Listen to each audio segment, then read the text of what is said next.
Hey guys, my name is Zach Riling. I'm the host of C.A.M Dynamics, and this is a special episode where I'm going to be reviewing and spoiler reviewing Deadpool and Wolverine. So, for anyone that is looking forward to it, go ahead, stay, watch with me. If you haven't seen the movie yet, what are you doing? Go, check it out. But from what I've heard, probably most of everyone in America has seen the movie already, considering it's just passed over 500 million. So, but yeah, Deadpool and Wolverine, let's talk about it. I am a small business and work hard's what I do. And if you're kind enough to try me, I'll work hard for you. I am a small business and work hard's what I do. And if you're kind enough to try me, I'll work hard for you. I am a small business and work hard's what I do. And if you're kind enough to try me, I'll work hard for you. I am a small business and work hard's what I do. And if you're kind enough to try me, I'll work hard for you. So, alright guys, I saw Deadpool opening day, Thursday at 3 p.m. My screening got a little messed up though. I kind of wanted to talk about that with you guys. During my screening, the projector had stopped playing so at one point, at a major point in the movie, and it's when X-23 starts talking to Wolverine at that fire camp scene. And, we get that little, everyone used to beg me to wear this suit. Scott, Jean, Beast, Storm, and then she tells him how, you were never the guy until you weren't. And, we get that clipped out a little bit throughout the movie as well, because it isn't as, the way it appears in the trailer. But, that's trailers, guys. Not everything is going to appear as it will. So, sorry, guys. Sorry my hair was a little out of place. But, yeah, so... But I go to the movie. I went to Cinemark theaters with my fiance. We both saw the movie. I've seen it twice. I saw it once on Thursday, and then I saw it another time the following Sunday. And when I went the first Thursday opening night, I got this. This, for anyone that doesn't know, is a popcorn tin. Open at the top of the head, put your popcorn in. So... this wasn't the one I thought I was going to get when I went to the theater. I thought I was going to get the one where, you had Wolverine's mouth. It was a little more cartoony. But as soon as I seen this one, I was like, oh, that's badass. I still have to get this. So I bought that, and I got my fiance one of those little Wolverine drinks that the head pops off with a long straw that you can fill up. And then when we were walking into the theater, we also got one of these pins, too. Little Deadpool pin. So... overall, still had a good experience even with the movie stopped playing. But I could have told you something would happen at the beginning of the movie because, this is a spoiler review for anyone not listening. At the beginning of my first viewing, at one point when you see Deadpool and Blind Al talking together and they're doing that whole cocaine montage, but they're also talking about other things as well. At one point, the sound goes deafening for some reason in the middle of their conversation. And I was like, I think that was a mistake from the movie theaters part. I don't know if that's supposed to happen in the movie. And I was right, because on my second viewing, didn't have any of those original problems. I could clearly hear their conversation the second time I went to go see it. And the movie didn't stop playing randomly during the X-23 Wolverine conversation either. So, second viewing was a lot better than the first, but I still enjoyed my first viewing. Mostly because, you can't take away an experience like that. It was a little frustrating in the moment, but afterwards, you kind of let it go. But either way, Deadpool and Wolverine, guys, this movie was hilarious. It was funny. That's the same thing, though, isn't it? The movie had a lot of heart, not as much as the original two, though, in my opinion. It had a fuck ton of action in it. The costumes were great. The cameos were fantastic. My favorite cameo for everyone that's seen it is Henry Cavill as Wolverine when they go through the montage of Deadpool trying to find a Wolverine to help him become his anchor point or his anchor being in their universe. So, and I love that the first one we get right off the bat is original short comic accurate Wolverine. That shit made me laugh my ass off with Hugh Jackman. It looks so unnatural. It was so funny. And the way he babied him when he seen him, Deadpool, the way he babied him, it was hilarious. So, and then I love that we got future apocalyptic Wolverine with the crazy long hair and the crazy long mutton chops. Ooh, excuse me, guys, sorry. That made me fucking go crazy, too. I felt like both viewing times, I was the only one in the theater, even with my buddy next to me the second time, going balls out, yeah! Because I was so hyped in the fucking moment. So, and then another favorite cameo of mine had to have been Chris Evans coming back to play Johnny Storm from the Fantastic Four, the Human Torch. everyone was expecting him to say Avengers Assemble when we first see him, including me. I also thought he was Captain America at first, but it's also because the way they kind of tease him and the outfit he's wearing a little bit. Like you see the dark navy blue underneath the hooded blanket or whatever you want to call that he wore as a hood over his shoulders and head, and then he had the red wrapping around his arms and his hands, so it just made you instantly think of Captain America. And then they played the whole Avengers theme subtly behind him as well, so that even makes you think more Captain America, bitch. And he's gonna say Avengers Assemble, but then when he says "Flame on" and he starts flying in the air with his whole body on fire, dude, I went nuts. Most of the movie theater went nuts for that too. So I think Chris Evans might have gotten the biggest pop. Other than him, I think the other biggest pop would have had to have gone to probably, spoilers again, Channing Tatum is Gambit and Wesley Snipes is Blade.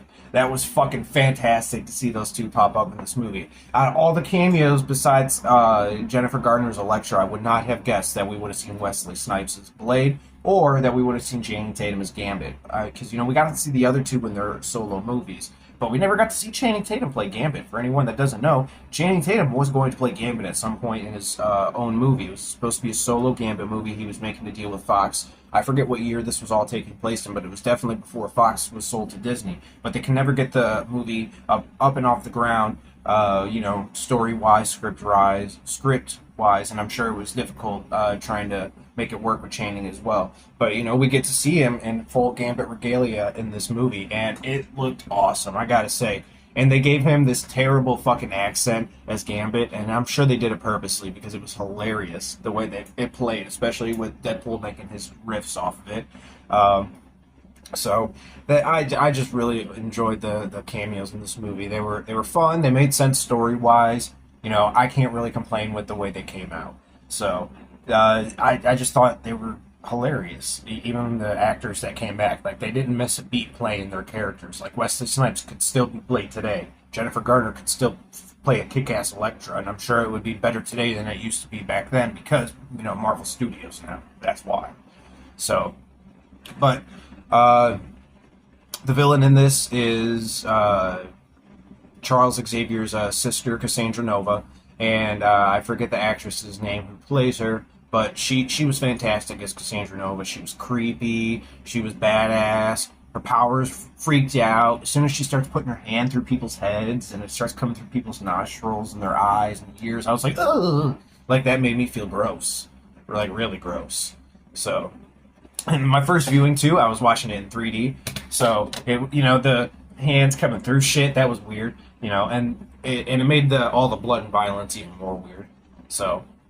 But I just wanted to cover those top things, the cameos, the villain. They were all wonderful. I enjoyed them all. I know some people found Cassandra Nova to be a little underwhelming as a villain. I could see why some people would think that. It's not like she was supposed to be this, like, Thanos-level villain or this, like, really ripped, jacked villain that was supposed to be intimidating physically. Like, if you listen to most of the interviews that came out with Sean Levy, Ryan Reynolds, and Hugh Jackman, they all kind of talked about that. They were trying to go a different direction with the villain in this movie. So, you still don't have to like it, though. Yeah, everyone has their own fucking opinions, and you're allowed to feel the way you feel. So, whether you like the movie or whether you don't, you're allowed to feel that way. But, I personally like the movie, so. But the opening montage, the opening credits were fantastic. We get to hear Deadpool talk about how are we going to do this without desecrating Logan's legacy, we ask you. And the answer is we're not going to. We're going to have to do it. And he winds up digging his grave up, and he winds up kind of losing his shit, taking his metal skeleton out of the ground, and having this little moment with himself right before the TVA shows up, and then he uses fucking Wolverine skeleton to just massacre the TVA. It made me laugh because as I was watching it in the theater, I was thinking, man, I remember most of these shots in the trailer. They definitely animated a tree branch in his hand and animated out the bone, because everyone thought it was the tree branch that Logan died with in the trailer, and it just made me go to think, you can't always trust everything you see in the trailers, guys.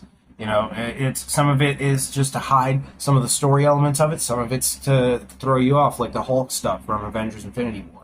So, but either way, I love the opening credits.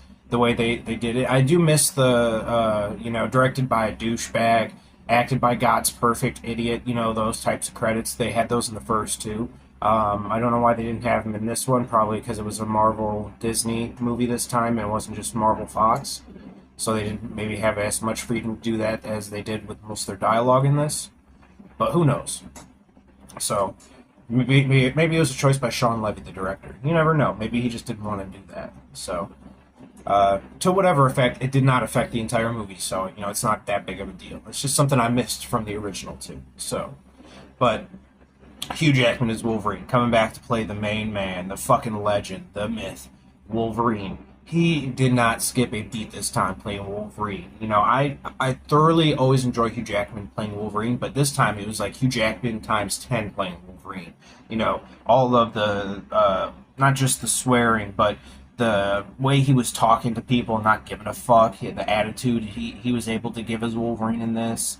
How much fucking more violent he was able to be as Wolverine in this. And then I love the kind of heart he gave this Wolverine, because this isn't the same Logan he's been playing. This one was a Logan who just didn't give a fuck personally about his X-Men and his family, to the point where it got them killed, and now he spent the rest of his life, or at least up until Deadpool meets him, kind of regretting that.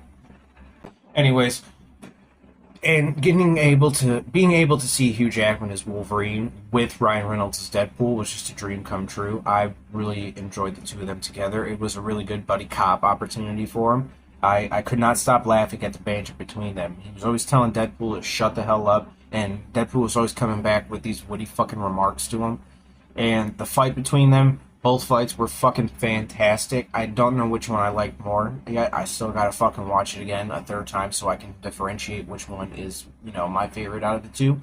But if you guys were wondering, it's a fight in the desert when they first get to the wasteland area. My apologies, I'm forgetting what it's called. But when you get pruned and, you go to that world with Goliath and all that, that's where they wind up going in the beginning of the, not beginning of the movie, but, beginning, middle of the movie, if that makes sense.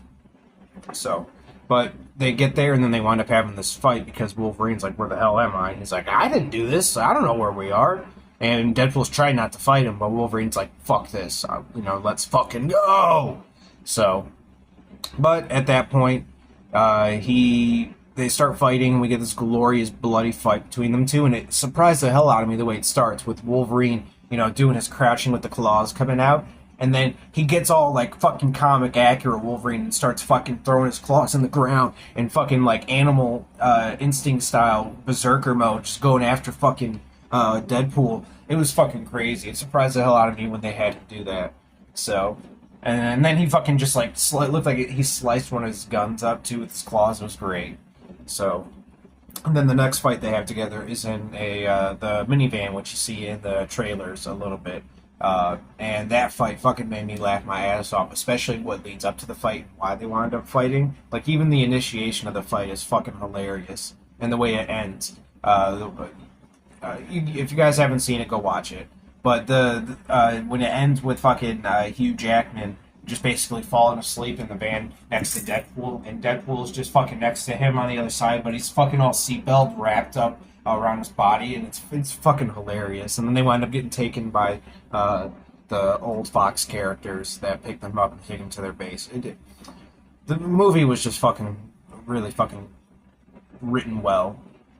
So, like I said, out of everything, I think my favorite cameo in the movie was Henry Cavill. I think my favorite part of this movie was just the relationship between Deadpool and Wolverine, as it should have been. If my favorite part of this movie wasn't the relationship between our two main characters, then we might have a problem there. So, but at the end of the day, this was a fantastic movie. I thoroughly enjoyed it. I can't wait to see what they do next with these characters. Kevin Feige's already come out and said that they're going to be doing another movie with those characters in it. We might get to see them in Avengers, either Doomsday or Avengers Secret Wars. Who knows? There's supposed to be like 62 characters in Avengers Secret Wars. At least that's how many there were in the comic. Who knows if they're going to cut that down or not? So we'll have to find out more as news comes out.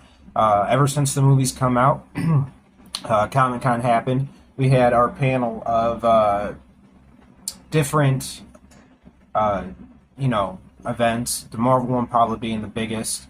And the biggest news to come out of that was Robert Downey Jr. playing Doctor Doom in Avengers Doomsday and Secret Wars, and he's more than likely going to be having a cameo in the end of Fantastic Four in the end credit scene. And we got to talk. They got to talk a little bit about Fantastic Four, Captain America, Brave New World, and they also got to talk about Thunderbolts a little bit. I like the Thunderbolts panel. It kind of got me a little bit more excited for the film. I wasn't initially excited for it, but getting to see David Harbour come out as Red Guardian in the full uniform doing the Russian accent, that made me laugh my ass off. I always love David Harbour in anything he does. You always got to check him out whenever he's in. He's always bringing you a character that is just fucking hilarious. So, and usually a character that has a lot of like hidden details in him too. So, but I also gotta admit, my second favorite part of the movie though was probably getting to see Hugh Jackman in his classic yellow and blue costume. That made my world. And then getting to see him put on the mask at the end. Oh my god, dude! I went fucking nuts when he and I knew what he was doing as soon as he put his hands back like this. He didn't even have to pull the mask out for me to know it was the mask. As soon as I seen the hands go up, I was like, oh, he's pulling the mask out! Yeah, let's fucking go! I started getting all crazy and shit, so... But, that's me. I go over the top for this stuff because I love it.